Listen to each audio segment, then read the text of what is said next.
Good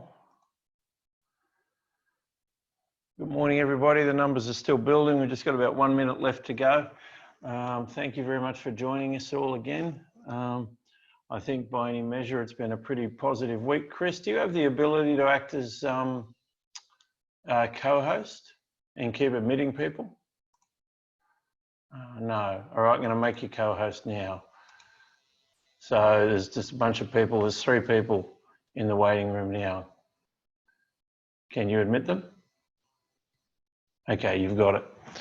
All right, so we're recording, I think, and Mick Gallagher's come back in. Okay. So, good morning, everybody. Chris, just confirming you can still see the presentation screen? Okay. Good morning, everybody. Welcome to this week's Keeping in Touch update. Very much a positive week, I think, for everybody. And, you know, you can almost feel the relaxation of some of these social distancing restrictions coming. There's arguments now about which schools are allowed to have which students. And I must admit, like everybody else, I find it confusing how students can go to school and people can't. But today we're going to just touch on some familiar topics, but we're going to dive specifically into how we manage client portfolios in some depth and the reasons why we construct them the way we do. So without further ado, I'll just get started. So today's agenda, quick update on things. We're going to look at portfolio construction and then take some questions. We originally had hoped these sessions are going to take 15 minutes, but we all know that's not going to happen because I'm doing the presenting. So it seems to be a 30-minute to 35, 40-minute presentation, but people keep tuning in and the numbers are going up on YouTube as people are watching them. So I'll take that as a positive. As always, we've muted you just for continuity of things. If you do have any questions, please click on the chat icon on the bottom left-hand corner of your screen, and I'll respond to those either during the session or towards the end. If there's any difficulty with sound because of the internet, try turning the video off. It frees up a fair amount of bandwidth. We're recording the session as we speak, and as always, it'll be available well, not even on request. We'll email the link out to you next week. So today's content, as always, is general in nature. We try to be as specific and useful as possible. However, advice is always given one-on-one. This is general in nature today. So very quick review. The previous webinars we've covered. I think most people are familiar now with the government stimulus. There's $750 per pensioners paid in, I think it was April, and will be paid again in July. The job keeper and job seeker supplements are coming in. That's $750 a week for people that are on JobKeeper supplement, and Job Seeker is a $550 a fortnight supplement on top of the $500. There's a fair amount of press about early access to super. The short version is, unless you've lost your job or can show a significant downturn in hours, you can't access your super. The global economic indicators all around the world are actually turning quite positive. I'm not going to overspend that in terms of time. Coal and steel demand, energy, the oil price seems to be bouncing, which is terrific. And most importantly, the LIBOR rate, or the London Interbank Overnight Rate, is staying very low, which suggests a whole lot of confidence in the financial system. Reserve Bank economic outlook, we all know there's a sharp downturn coming. I think for pragmatic purposes, what I'm seeing is that youth unemployment's going to be a thing again. I think we've all been there. From what I can tell, most middle-aged people, which will be many of your children, have probably got some confidence in their jobs, but the younger people, including my children, are probably going to end up unemployed for a little while. But after that, we should see recovery. Just quickly on the market update, I've grabbed all this data from the health.gov.au website. Some really nice numbers out there. There's only 43 people in the entire nation in intensive care. There's only 113 people in the entire nation have been into hospital with COVID-19. So I keep putting these numbers up here because I really do find the media coverage of this stuff quite frustrating. It's it's a thing, there's no doubt. It's a deadly virus, and left unchecked, we'd be like America, and that could be catastrophic. But the actual numbers that we're seeing are not destroying the fabric of our nation. Our healthcare heroes, and I say that with some confidence, are prepared, but they're not being overly stressed by this. So of the 517,000 people tested, these are the ones who said they were sick. Only 1.3% have actually got the virus, which is terrific. There's the testing rates in all the countries. New South Wales wins the title of the most infected state, but that's because that's where all the boats landed. It's as simple as that. Current state of confirmed cases, 6,700 total, of which 5,600 have got better. We've only lost 83, which is terrific. And by any measure, as we said, the damage was done in New South Wales because of those cruise boats. The graph that I particularly like is this one, showing the peak happened towards the end of March, but we've seen a rapid drop in reported cases. I don't know if I've got the statistic up here, but over the weekend in New South Wales, they tested 4,400 sick people. That's people who thought they might have the virus, and 2 out of 4,400 had the virus. So we are now basically right down to the bottom end of this bell curve, or flattening of the curve, and that's terrific. And when you look at the rest of the world, you see again that, yet again, and I'll say this every week, I hope you don't mind, we live in the best country in the world. Australians are intelligent, responsive, and we're not stupid. We don't do dumb things, and that includes all the way up to the Prime Minister and even the opposition. No one is really making this worse, except for the media probably. But we see here that Australia's got the same shaped curve as China and South Korea, whereas countries like the United States, Russia, Italy, Spain, Japan, Singapore, haven't got the same shaped curve as us. It is quite interesting that Japan in particular didn't, I know a little bit about it because my daughter spent a bit of time there, Japan didn't really do the social distancing thing. So they are still, arguably quite a long way behind Australia in terms of the shape of their curve. So internationally, we're probably another 6 months before they release restrictions on international travel, and even then, it might be quite a burdensome thing to fly into the country. I think, though, we're looking at a very, very strong curve for Australia, just like South Korea and China and so forth. From a market point of view, it's actually been a positive week. Everything's up and down. It's not going up and down 5 and 10% like it was. It's only going up and down a couple of percent, which is tremendous. That means that a lot of the uncertainty has drifted through the market now, and people are now seeing what the governments are planning on doing. I was reading in a news outlet this morning that the OECD, the Organisation of Economically something Developed Countries, is planning on spending $5 trillion, right? Which is a number that's almost unimaginable to make this go away. And they can do it, as we've talked about in the past, by printing money, and they will. And the effect on the stock market and your investment portfolios will be immediate and powerful. But so we're seeing a scenario in the last week, we're actually up 3.6%. That's from Wednesday last week to Tuesday, that's last night. Virus cases, we said, are easing significantly. We're starting to see all around the country the freeing up of some of the social distancing issues, which is going to free up trade, and it's going to work. I don't know about you, but I've accidentally had to go to Bunnings a couple of times on this time just to buy emergency things. But I was talking to one of the people at Bunnings, and they said that their stock and trade is up by 50%. Their normal day up here at Rutherford or Maitland is about 220,000. They're turning over $300,000 to $330,000 a day. So someone said that the first thing they did when they were off work was to go and buy $150 worth of paint. So there are segments of the economy that are actually tickling along okay. We are going to have a period of economic reporting that's going to be all over the place. There's going to be good stories and there's going to be bad stories, and you can rely on the media to make the worst of it. But the stock market has a habit of seeing past the headline and looking towards the facts, and those facts are generally the next 6 months are not going to be, you're going to see a market bounce when the COVID-19 thing sort of retreats and they get some sort of antiviral medication out. You're then going to see a flat spot when they realise that, hey, this is significant, unemployment's a real thing. And I suspect by this time next year, we're going to see the impact of government spending coming in, and it's going to be somewhat like a tsunami when it comes. So patience is the key with it. And I know I've spoken to many of you and I know that you're all comfortable with that. If we look at the last week, the stock market, as we said, is up. If we were to extend that back a week or two, it was up here and then it went down, now it's up again.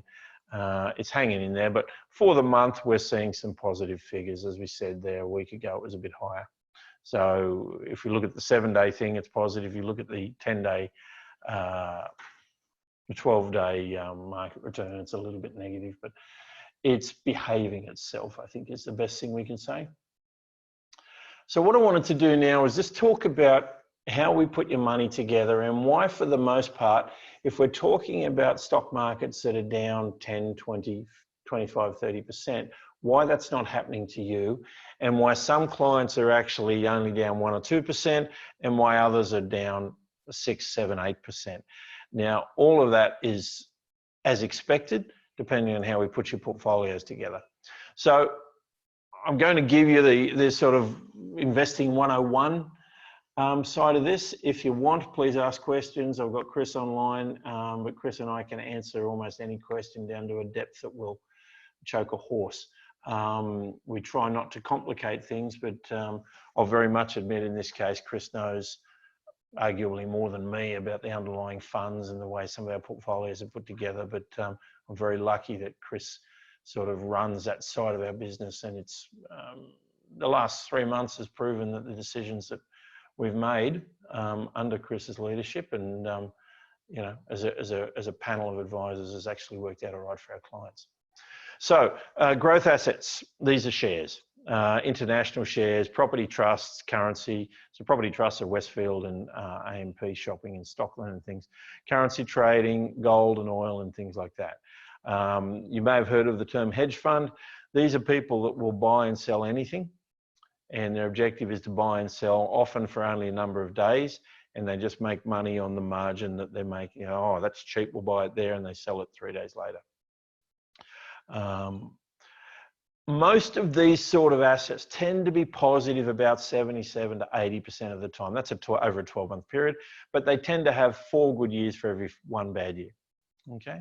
On the flip side, we have defensive assets. Now, obviously, cash is there, term deposits, government bonds, and corporate bonds, and there's a bunch of other assets which are a little bit hard to describe, but we consider them defensive alternatives, right? And they tend to be positive most of the time. So if you look at the Australian bond market, for example, the Australian government bond market, it is positive about 96% of the time. Now, that doesn't mean it's making 7, 8, 9, 10% every year. It's actually only averaging about 2% above inflation. And when inflation's at 2, that means the bond market's averaging 4, but it tends to do it in a very incremental way. Many of our clients only need 4 or 5% return. Many need 6 or 7% return to make sure their money lasts. And depending on what you need is how we put this blend of things together. Okay, so how do we do it? So we reference always the percentage of money that's in the riskier stuff. They're going to earn more money long term, but it's still the stuff that makes people uncomfortable. So if we've got no money in growth assets, you're a preservation investor. If you've only got 30% of your money in shares and property, which are going to be averaging, you know, 7, 8, 9%, you are what we call a defensive investor. 50% is a moderate investor. 70% is a balanced investor. 85% growth, and 100%. Now, very few, some, but very few of our clients are much beyond balanced to growth investors. The majority are in this zone between 50 and about 80% growth. Now, that's done very, very deliberately, and it works quite well. So I'm not going to label where the various colors are and all this sort of stuff, but it's a mixture of shares and property and infrastructure and alternatives and fixed income, which are government bonds and so forth. If we look at the definition of risk, and this is important to sort of spend a second on. I don't like to define risk the way Channel 9 does. Channel 9 wants to tell you that if you put your money into the stock market today, you could lose it tomorrow. And of course that's true if you take incredibly high risky bets in the stock market, right?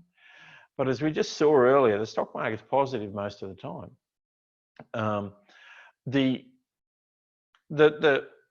In many ways, it's better off saying, what's the chance of it raining today? Well, the answer is over a certain period of time, you're always going to have rain.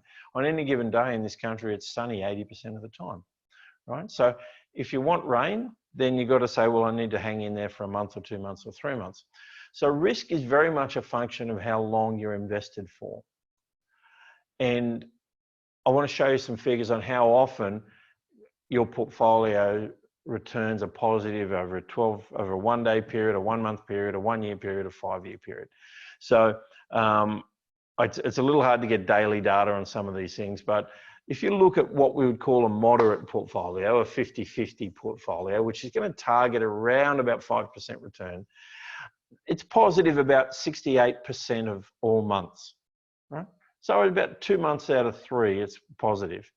About 6 months out of 7, 6 years out of 7, it's positive. Right? That's an 87% return. About 99.8% of years out of or periods out of 100, it's positive over a 5 year period. So there's almost no chance of losing money out of a 50-50 portfolio if you're in there for a 5 year period.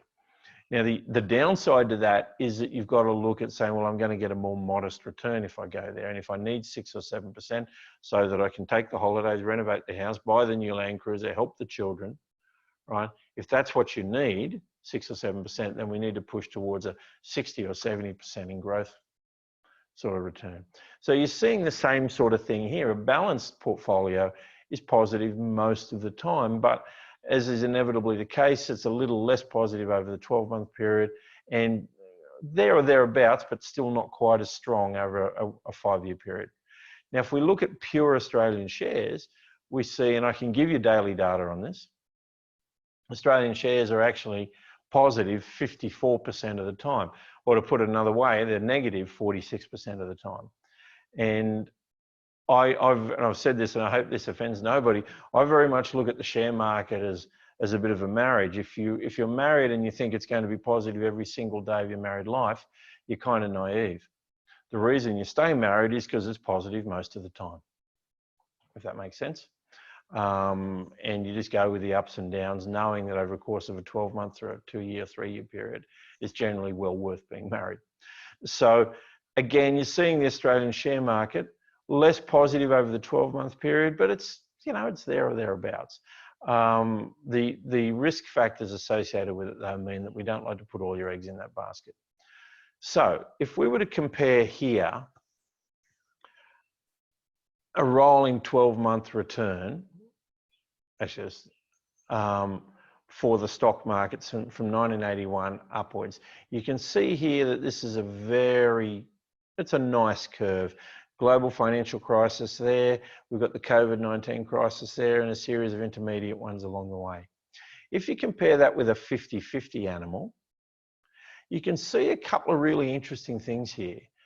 This graph, the red graph, is far more muted than the blue, right? Yet it gets you there or thereabouts, a couple of percent difference between the red and the blue, and this graph goes to absolutely the worst day of the crash a month or so ago. So that's why the red and the blue are quite close to each other there. But you see some really interesting attributes of this. Firstly, the red line is far less volatile. It doesn't go up and down as much. It's smoother, right? It's definitely had its good years and bad years, but for the most part, less dramatic, less melodramatic than the blue. Curiously enough, you also see this period here, and I want to draw attention to this point here where the green line changes shape. It kicks up at an angle, right? This green line here, this point here, pretty much coincides from when America invaded Iraq and when the Europeans and the Americans and the Japanese started to print money. It's called quantitative easing. I've covered it in most of the previous webinars. But the minute the government started to intervene, to prop up the economies of the world, we saw an actual sharp increase in the shape of the angle of the graph. Now that has actually, curiously enough, worked for investors' favors. And this is where I have a fairly high degree of confidence that, notwithstanding the COVID-19 crisis we're going through right now, the government is about to intervene, or has intervened at a level that has never been done before. So historically, we know that when the government starts to inject money into the system, it may not increase wages, but it does protect jobs. It may not make things better, but it stops it getting worse. And it's certainly very good for corporate Australia and corporate America and the Europeans. And because of that, it's good for jobs and protecting jobs. Now, one thing it doesn't do is it doesn't increase wages. And that's probably something that our kids need to get used to, is the notion that they're not going to keep going up by $5,000 a year until they're 50, where they're going to be multimillionaires. They're going to have to do what you and I did, which is to value the job we had and to work hard to keep it. But we do see a very meaningful, from the point of intervention here around the 9/11 or just afterwards, we see a very strong change in the shape of investment returns. And that's going to continue at least for another couple of years until this COVID-19 intervention is passed. The other thing I will draw attention to is the red line, which is a 50-50 portfolio, actually outperformed the Australian share market for 10 or 20 years, until the government started to intervene, where the blue line suddenly outperformed the share market again. And I actually expect that to continue. So playing it excessively safe means you're going to be moving your money down. If we look at the way most clients' portfolios are structured, ideally we take no risk. Ideally, you've got enough money to achieve everything you want in the world, and you can just put the money in the bank and proceed with your life without a care in the world. But that's unrealistic, because effectively with inflation at 1.5 or 2%, 1% cash rates means you're just losing money just sitting there, right? Higher growth does equal higher return in the long term, but it equals higher short-term risk. So when we talk about these preservation investors, they expect a 1 to 2% return, which basically means at best they're going to protect their money against inflation. But if they're living off it in retirement, then they're going to go backwards. A defensive investor, which would be suitable for someone in their 80s, sort of thing, would be typically a 4% return. Moderate investor, which is the figures we're talking about, on average around the 5-ish, 5 and a bit, not in the last few months, but previous 12 months it was averaging 5, 6, 7. A balanced investor, 6 to 7% return. And you can see that we're starting to see a kind of alignment between the percentage of growth and the expected return, right? A growth investor, we're seeing average return in the order of 7 to 8-ish. And a high growth investor, which will be your kids and grandkids, they'll be 8, 9, 10% return, and that's up to 100% in the share market. And the reason they can do that is because they've got no need for their money. So what return do you need? Well, everyone's different. What return are you going to receive? It's a function of how we've invested your money. So we take the view that, and I think virtually everyone here will have experienced this with us, we sit down with you and we ask you about your spending needs over the next year or 2 or 5 or 10. And we project that forward and say, okay, what's the first thing we've got to do? That's to make sure your money is where it needs to be so that you can afford, you have the income you need, right? So we tailor that portfolio for you. Diversification, spread the money around, always a good idea, absolutely. I was reviewing a client portfolio yesterday and I've never seen something so stark. They've got some direct shares in their portfolios, and every single direct share was minus 15, minus 20, minus 40%. Right?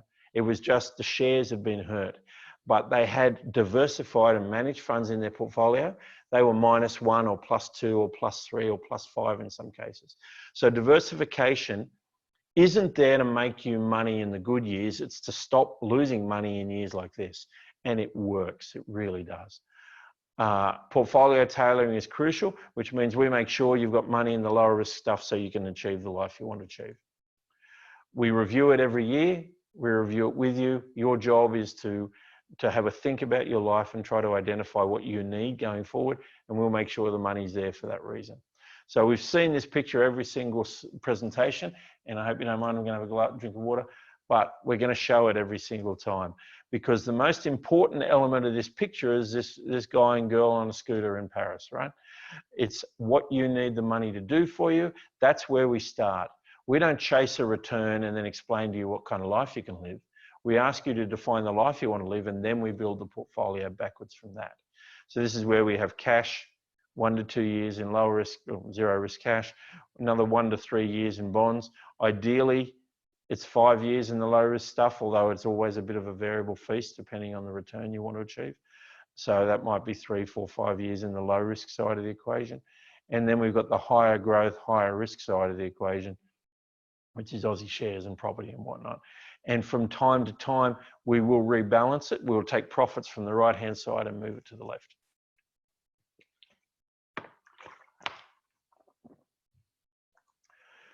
So how long will your money last? And this is just a quick reminder. We're going to talk about Bruce Springsteen and Shania Twain, two of my icons. If they retired with $300,000 invested at 6.5% return, assuming 2.5% inflation, they've got a cost of living, they want to go caravanning, they've got kids and grandkids to spoil, they need $1,000 a week. That's 52 grand a year for the next 10 years. And after that, they're going to slow down, where they're dropping back to the $800 a week cost of living. This is what their graph looks like. It's as simple as that. Their money goes down in a steady way until they slow down in their 80s, and then it starts to climb again. We've lost both of them at age 90 here, which is why it falls off a cliff. Now, having seen that graph, Bruce and Shania said, well, you know, to be truthful, we'd like to go to Europe next year. We'd like to get a new car. We'd like to do some renovations on the house over the next few years. And this kind of spending changes the shape of their graph like that. Now, I know that you've seen all these things before, but I strongly believe that the purpose of money is to give you the life you want to live. And the purpose of your money managers is to identify what you want to do with the money. And that's far more important what you do with it, because that governs what we will recommend you do with it from our point of view. Now, in this instance, I have this floating rule. I don't like our clients falling much below 100,000 if we can avoid it, because there's always a question mark around things like aged care and, you know, unexpected expenses in the future there. So from my perspective, the key element of what we do with our clients, we have two tools like this graph. This is a how long your money lasts spreadsheet that you've probably all seen, but we have a much more sophisticated tool now that we've been using called Wealth Report. It produces a far more elegant output. I don't know that the numbers are any more or less accurate than these graphs, but it's a darn sight prettier. And it gives you a more comprehensive view of the rest of your life. So again, just to reiterate all of this, our portfolios are driven by your cost of living. The risk we take is a function of the return you need. Our experience has been that diversified funds and a well-considered portfolio driven by your spending needs creates a far more predictable outcome. And that's why when the media is telling you you're down 20% or 15% in your portfolios, most people are down somewhere between 0 and about 5 or 6. Some of the more growth-oriented investors might be down about 8. But the diversification that's come in by blending these portfolios together has created, to be honest, pretty good outcome. And I'm pretty pleased with the way the model portfolios we work with are working for our clients. So at this point, I'm just looking to see whether there's any questions. I don't think anyone's asked any questions, have we? Or is there anything that anyone wants to ask at this point? Just put on the questions. I might have actually had a record and finished in under 30 minutes here, guys. Is there anything one wants to ask about anything here? It looks like Donald Trump and the Chinese Premier are getting on well. The Chinese Premier released a transcript of a phone call with Donald Trump overnight. And in that transcript, the Chinese said that they're going to work very closely with America to restore trade and rebuild the world economic landscape, which is exactly what we want to hear them say. Being in a conflict has not helped China in the last year or so with America. And now that the world's got the same, it's got this drama, they know full well that it's in their interest to promote trade all around the world. Ross, it looks like you're trying to ask a question, I think, but it's, you might, if you want to type it, please do. But pending that, we will just remember that it's about, okay. Yeah, Ross, we might take that question offline. That's a personal question, Ross, so we'll, I'll get you to call the office and we'll have a chat about that one over the phone or via Zoom meeting or whatever. So again, back to my favorite quote here: knowing something's not the same as knowing what you're going to do with that information. The stock market being where it is very much in transition. Understanding what the media is telling us is very critical to knowing that over the course of the next year or so, I think we're going to see quite a strong recovery in your portfolios. So just a reminder, everybody here is ready and waiting to speak with you. Many of us are working from home, but we're available in the office too. The offices are kept open for those that would rather work at work than work at home, which is a couple of my guys. I very much hope everyone is well and your families are safe. And if you do need anything, call us, email us. I know that I personally am very comfortable visiting you at home at the moment, if you're comfortable with that, because I want to get out of this office, get out of the house. I'm sort of getting a little bit batty, cooped up here at home. So if anyone needs to have a chat, please give us a ring. But in the meantime, take care, go be safe, God bless, and call us if you need us. Thank you very much.